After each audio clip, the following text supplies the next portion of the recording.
everyone, so it's me again, Resya Purwosari. Dan di video kali ini aku mau sharing tentang pengalaman selama lockdown di Perancis. Jadi buat kalian yang nggak tahu, aku itu dari September 2019 kemarin udah tinggal di sini. Dan selama lockdown juga aku belum balik-balik ke Indonesia, so aku masih stuck di sini. Dan aku di sini melanjutkan studi aku dan bakalan selesai mudah-mudahan tahun ini. Lebih tepatnya lagi aku tinggal di kota Paris, tapi bukan di kota Paris tengah-tengah Parisnya. Aku tinggal di daerah yang namanya La Défense atau Courbevoie lebih tepatnya.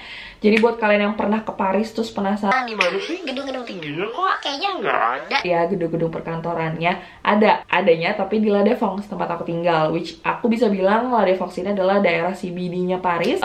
Sebenarnya di sini tuh lebih kayak tinggal di Singapura dibanding tinggal di Paris karena banyak gedung-gedung. Dari balkoni aku aja aku bisa lihat gedung-gedung tinggi. Interiornya agak sedikit beda sama bangunan-bangunan apartemen yang ada di Paris. But so far I like it here. Terus di sini banyak taman, bisa chilling, bisa santai dan segala macam. Oke, semuanya ada lah gitu. Ada mall, ada supermarket, semuanya lengkap. Jadi lumayan convenient tinggal di sini. Jadi aku senang. Oke, jadi aku mau cerita kalau kita tuh udah lockdown dari tanggal 17 Maret. Nah, awalnya presiden kita Emmanuel Macron itu dia bilang kalau lockdown bakal berlangsung dari tanggal 17 Maret sampai 15 April. Terus ternyata diperpanjang lagi sampai 11 Mei, which is hari ini masih lockdown. Aku filming hari ini tuh tanggal 30 April dan ini masih lockdown. Aku masih stuck di sini. Oke, lockdownnya itu sendiri berupa pembatasan keluar rumah. Jadi buat biasanya kerjanya jauh, semuanya jadi work from home. Terus sekolah-sekolah juga semua diliburin. Jadi kita belajar itu online course, sama lah, basically sama kayak di Indonesia. Terus buat orang yang, kalau di sini kan orang-orang tuh rata-rata sukanya jogging gitu ya, untuk kayak olahraga lah intinya.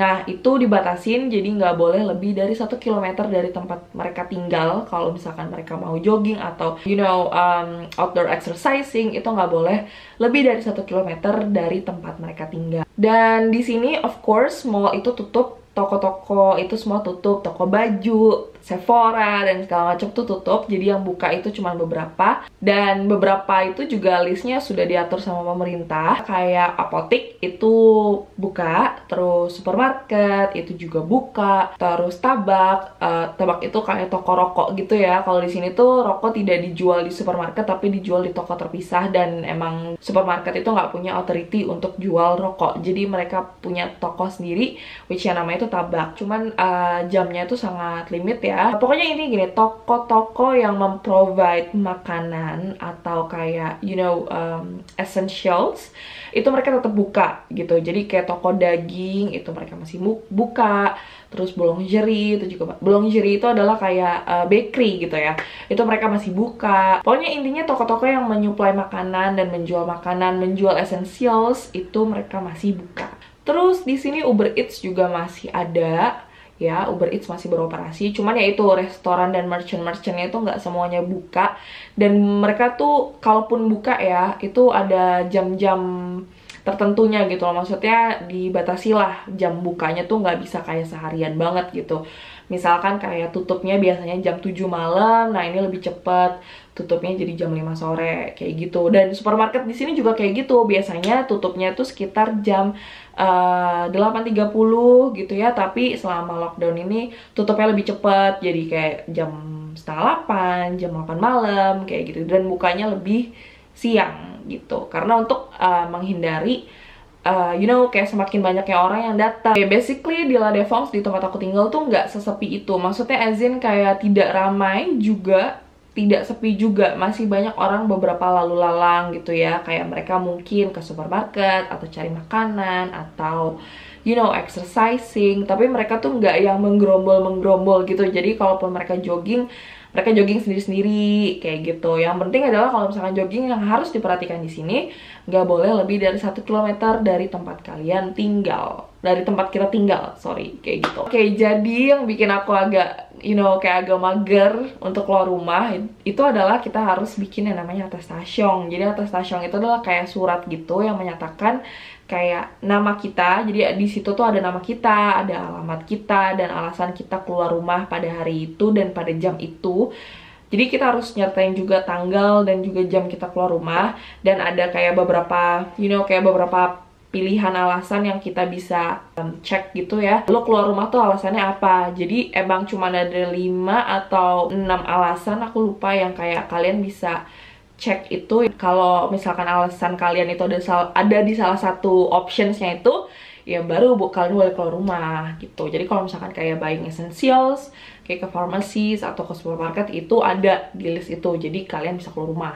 Kalau alasan-alasan lain itu kayak contohnya kerja gitu ya, terus kayak military service yang kalian nggak bisa refuse, itu kalian bisa. Pokoknya ada beberapa alasan yang kayak memang diperbolehkan untuk keluar rumah, dan itu ada di atestation itu. Jadi baru-baru ini atestationnya tuh kayak jadi online gitu. Jadi kita bisa bikin di handphone, dan cuman kayak, jadi begitu kita generate itu atestationnya, nanti dia keluar kayak sejenis barcode gitu. Nanti kalau misalkan di tengah jalan kita ada polisi yang ngecek, jadi polisi tinggal kayak nge-scan barcode-nya gitu, terus ya udah, and then you good to go gitu. Tapi kalau misalkan sebelum ini tuh kita harus bikin di kertas, kita harus tulis tangan, atau kalau misalkan kalian yang punya printer juga kalian bisa ngeprint sih sebenarnya. Tapi karena aku di sini nggak ada printer, jadi aku tuh bener-bener tulis tangan semuanya gitu. Jadi kalau di sini masyarakat itu dihimbau untuk jangan pergi ke supermarket yang jauh-jauh dari rumah. Kalau misalkan di sekitar rumah kalian itu ada supermarket, ya udah pergi aja ke situ, nggak usah kayak jauh-jauh banget, nggak usah sampai kayak more than 5 kilometers gitu, kayak untuk kayak untuk beli essentials. Kalau misalkan emang ada di dekat rumah lo ada supermarket, kenapa nggak pergi ke situ aja? Terus di sini kalau misalkan kalian ke supermarket itu kalian mesti antri. Makanya nggak heran kalau setiap aku belanja ke supermarket itu antrinya sampai panjang banget, kayak mungkin bisa 1 meter, 1,5 meter antriannya, karena memang lebih bagus kayak gitu. Jadi orang tuh nggak semuanya berbondong-bondong masuk, which kalau misalkan semua beramai-ramai masuk ke supermarket kan itu resiko penyebarannya sangat tinggi. Tapi kalau misalkan kayak dibatasin berapa-berapa yang masuk, itu kan mungkin resiko penyebarannya jadi jadi berkurang lah gitu kan. Tapi kita harus rela antri gitu kan, agak lama. Sebenarnya nggak lama banget sih, ngantrinya tuh mungkin sekitar kayak 5-7 menitan gitu loh, nggak nyampe kayak setengah jam juga lo ngantri di luar dingin coy gitu, nggak. Terus di sini bahan makanan itu masih bisa dibilang cukup banget. Awal-awal pemerintah memberlakukan lockdown memang terjadi shortage ya untuk kayak bahan-bahan makanan kayak carbs kayak pasta, nasi, terus kayak pokoknya intinya carbs lah. Nah, itu semuanya tuh pas aku datang ke supermarket kosong, sold out. Karena memang itu normal ya, waktu awal-awal lockdown itu terjadi yang namanya panic buying. Itu wajar banget gitu ya. Tapi makin kesini kondisinya tuh makin stabil, bahan-bahan makanan cukup. Tiap aku ke supermarket itu pasti ada lah beras, nasi, terus carbs, pasta itu udah mulai restock lagi. Seperti yang aku bilang tadi, di sini tuh mall tutup. Even yang kayak di dalam mallnya tuh semua pertokoan tutup, kecuali supermarket yang ada di dalam mall. Jadi kayak dia tuh buka hanya untuk supermarket, hanya untuk orang yang pengen ke supermarket. Dan yang aku sedih sebenarnya, ini kan udah mulai summer di sini. Nah, orang-orang di sini tuh cenderung kalau misalkan udah mulai summer tuh mereka suka chilling di taman, terus kayak mereka lebih senang kayak ke outdoor lah intinya kalau misalkan udah mulai summer. Nah, yang aku sedih selama lockdown ini kan taman-taman tuh tutup. Padahal taman-taman di sini tuh bagus-bagus banget. Nah, itu tuh bener-bener perfect spot banget untuk kayak berjemur, chilling during the summer, kayak enjoying the sun dan segala macam. Tapi ternyata harus tutup ya taman-taman. Dan di sini selama lockdown metro, tram itu masih berjalan semuanya. Cuman memang ada limitation. Jadi nggak kayak mereka beroperasinya tuh nggak sebanyak itu. Kalau misalkan sebelum lockdown kan lumayan sering ya, kayak metro tuh mungkin setiap 2 menit tuh ada. Tapi semenjak lockdown ini, jadi metro tuh berkurang, frekuensi dia beroperasi tuh jadi lebih berkurang. Masyarakat di sini bisa tetap jogging, mereka tetap bisa exercising outdoor, tapi jamnya tuh dibatasin gitu. Yang tadinya tuh terserah lo mau jam berapa. Nah, abis kita extended lockdown itu pemerintah ngatur lagi jam untuk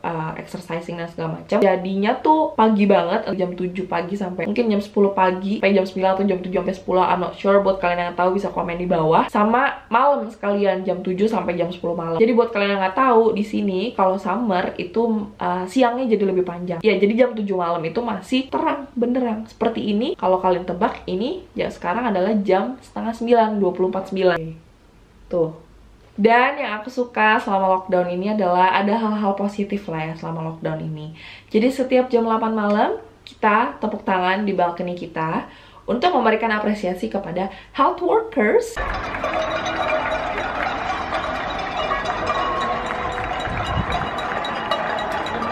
Jadi segitu dulu videonya. Semoga videonya bermanfaat untuk memberikan informasi atau ya intinya bermanfaat lah ya videonya. Aku mau minta maaf banget kalau baterainya tuh habis waktu aku record ini.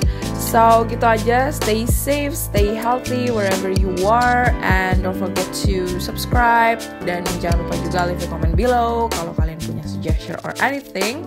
And see you guys on my next video. Bye!